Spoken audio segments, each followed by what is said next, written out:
السلام عليكم. كنتمنى ان شاء الله تكونوا باحسن الاحوال. اليوم فيديو جديد مع سلمى. الفيديو ديال اليوم ها انا منزله هاد الفراشه هادي، منزلها وبغيت نعمل لها واحد الرشمه اللي ان شاء الله نشاركها معكم من البدايه الى النهايه ان شاء الله. اول حاجه كيف ما شفتوا منزلها هكذا باش نشوف فين غنعمل الزواقه. يعني عندي جوج طرق، اما ننزلها بهاد الطريقه هادي اولا نعملها في المانكا. فانا صراحه اغلبيه كنعملها في المانكا لان بزاف ديال المرات كتجيني هكذا الرشمه في شكل، وملي كننزلها في المانكا كنجبر اما كبرت يدي في الرشمه او صغرت يدي في الرشمه. المهم غنوريها لكم هكذا ونوريها لكم في المانكا باش تستافدوا من جوج ديال الحاجات. كننزلها بهذه الطريقه هذه وكنعمل عيني ميزاني، يعني كننزل. فانا عملت الورق ديال الفيزلين هذا كيتباع عند الناس اللي كيبيعوا الادوات ديال الخياطه. هذا الفيزلين هذا كنستعملوه في الخياطه، ولكن انا كنستعملو في الرشمات بزاف. ها هو قطعته على هذا الشكل هذا. كيفاش قطعته هذا على هذا الشكل هذا؟ خديت فيزلين كبير ونزلته على هذا الشكل هذا، وكيف ما لاحظتوا يعني كيبان الموطع ديال السفيفه. تراسيت موطع ديال السفيفه والموطع فين خصني انا بالضبط الرشمه، بحال هكذا قطعته هكذا. يعني في هذه المساحه هذه هي فين خصني انا ننبت هكذا. انا شفتها صحيحه. دابا نزله لكم في المانكا واش غنخليها بنفس العرض ديالها اولا في المانكا عاد ظهر لي بان الزواقه كبيره. ولكن قبل من هادشي اجي نوريكم هادو هما الانواع ديال الحجار اللي غنعمل. ها هما هاد البروشات هادو، ها هما كيبان لكم هما فيهم اللمعه لانهم بالحجار ديال بريسيوسا، وهادو الحجار ديال بريسيوسا كاملين. فانا شريت هاد الالوان اللي كاينه في هاد البروش هذا. فكاينه الصومول، الاحمر، الخضر ملكي، الذهبي الابي، كاينه القهوي. فانا عملت هاد الالوان هادو باش يكونوا متناسقين. الالوان اللي عملت هنايا هما اللي غيكونوا هنا. دابا نجمع هادشي، وبطبيعه الحال شريت الجوهر مهرس باش غنخدمها. وقبل ما ننسى عجبتني هادي وبغيت نعملها، ها هي. وهذه هي الرشمه. اجي نوريها لكم. كيف ما شفتوا هتجي طايحه على الصدر، هتجي مع التنيه ديال الصدر، وهتجي واسعه. يعني انا ملي عملتها في الارض فكبرت بزاف الرشمه. فهنا غنحاول نعوضها على حسب الصدر. ولكن ما ننساش واحد الحاجه، انا هاد الطايه هادي ديال المانكا فهي طايه 36 والسيده هكذاك الطايه ديالها 38. يعني ما نصغرش فحال المانكا، يعني ما نجيش على الصدر ديال المانكا ونجيبها هكذا صغيره لانها عاد تجي هذيك الساعه صغيره. نصحح في الفيزلين ورجع لكم لان ما قدرتش نرسم والتليفون هكذا منزل. ها هي قبل ما نقطع فانا نقصت من الكتف، جبتها على حد العظم ديال الكتف وهو هذا هكذا. خرج على الراس الصدر واحد شويه، واحد 4 سنتيم، وهو هذا حتى ما جا الجهه ديال نصف الطوق. فانا ما وصلتش لنصف الطوق، عندي طلعه واحد شويه. نتوما ولا بغيتو خليوها حتى نصف الطوق، كيبقى لكم على حساب الاختيار ديالكم وعلى حساب التكاليف ديال التنبات. كيف ما كل ما وسعتوا الرشمه كل ما يعني كطيح غاليه واحد شويه.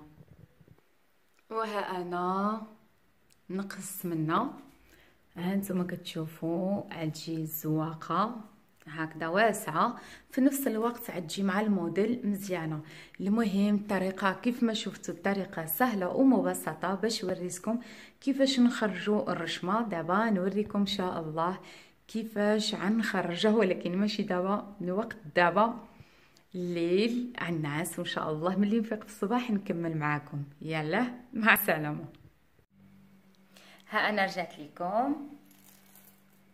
فانا عندي هاد الحجر هادو ها هما اللي وريت لكم في الاول، وزايدين هاد البريسيوسات الصغيورين حتى هما بالالوان ديال البروش، وهذا الالوان ديال البريسيوسات الكبارين، وهاد اللوزات جوج لوزات، وعندي وحده من هادي، وعندي جوج بروشات من هادو بغيت نوظفهم في هاد التنبات هذا باش نوري لكم. هذا العنق ها هو، وهذه الهبطات ديال الكتف. غنبداو على بركه الله. اول حاجه بغيت انا الموديل يكون فيه البروشه في الصدر، لان الصراحه بروشه في الصدر كتجي مزونه. فانا عندي جوج، هذه اولا نعمل وحده هنا ووحده هنا، باش ما نعملش وحده هنا وحده لتحت. المهم صافي غنعمل وحده هنا ووحده هنا. عندي هادي وعندي هادي، فغنشوف نعملها هنا هكذا، وهادي نعملها لتحت.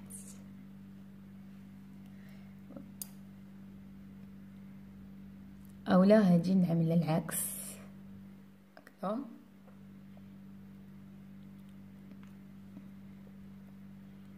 نعمل هادي هنا. المهم دائما كتبقى تعملوا وتشقلبوا وتعملوا حتى كترضاو على داكشي اللي كتعملوه. ودابا كيبقى لي الحجيرات هادو اللي غنعملهم. فانا غنبدا هنايا نعمل هكذا،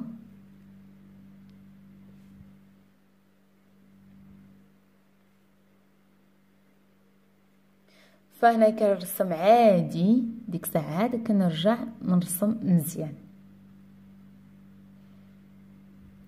بغيت نقول لكم بان انا كسوله في الرشيم، ولكن ماشي مشكل.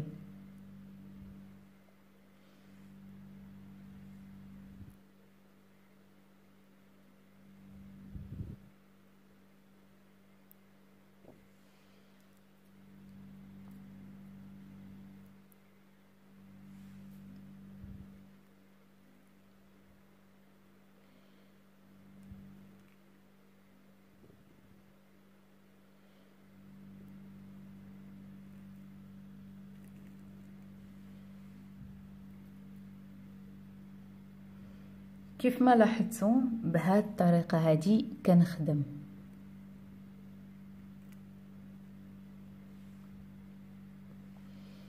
وغنوزع هاد الصغيورين في هاد الفراغات اللي عندي هنا. باش ما نضيع لكمش الوقت غنزيد نرشم واحد شويه ونرجع لكم. كنتمنى ان شاء الله هاد الفيديو هذا ينال الاعجاب ديالكم. المهم هذه هي الطريقه اللي كنخدم انا، كنشارك معكم سر المهنه ديالي. فهاد كنوع ديال هاد الخدمه هذه فالناس ما كيشاركوهاش لانها كتعتبر من سر المهنه، فكما كيبغيوش يشاركوا اي حاجه. وكيف ما كتعرفوا فانتم عزاز عليا، وما حتى شي حاجه ما كتجيني غاليه عليكم، ونشارك معكم في كل التفاصيل ان شاء الله حتى تعلموا كيف ما تعلمت انا ان شاء الله. المهم هذه هي ماشي هي الطريقه او الخدمه او التقنيه اللي كيعملوها جميع الخياطات او النباتات، يعني النباتات هما اللي كيعملوا هذه الطريقه هذه. فصراحه انا هذه الخدمه هذه فابتكرتها لراسي. كل واحد والخدمه ديالو، بغيت نشارك معكم انا الخدمه ديالي اللي كنعمل. فكل واحد تبارك الله، يعني كاينه تبارك الله اللي كيخدموا وهذاك. المهم انا هذه هي الخدمه اللي كنعمل. نكمل واحد شويه باش تشوفوا الشكل النهائي ديالها، وكنتمنى ان شاء الله تعجبكم. فهذا هو الشكل النهائي ديالها. فكنتمنى ان شاء الله هذا الفيديو هذا يكون نال الاعجاب ديالكم، وشاركت معكم جميع التفاصيل، وان شاء الله في اقرب وقت نوريكم الطريقه ديال التنبات ديالها بطريقه سهله ومبسطه. كنتمنى تكونوا استفدتوا من هذا الفيديو هذا، مع فيديو جديد ان شاء الله، وشكرا.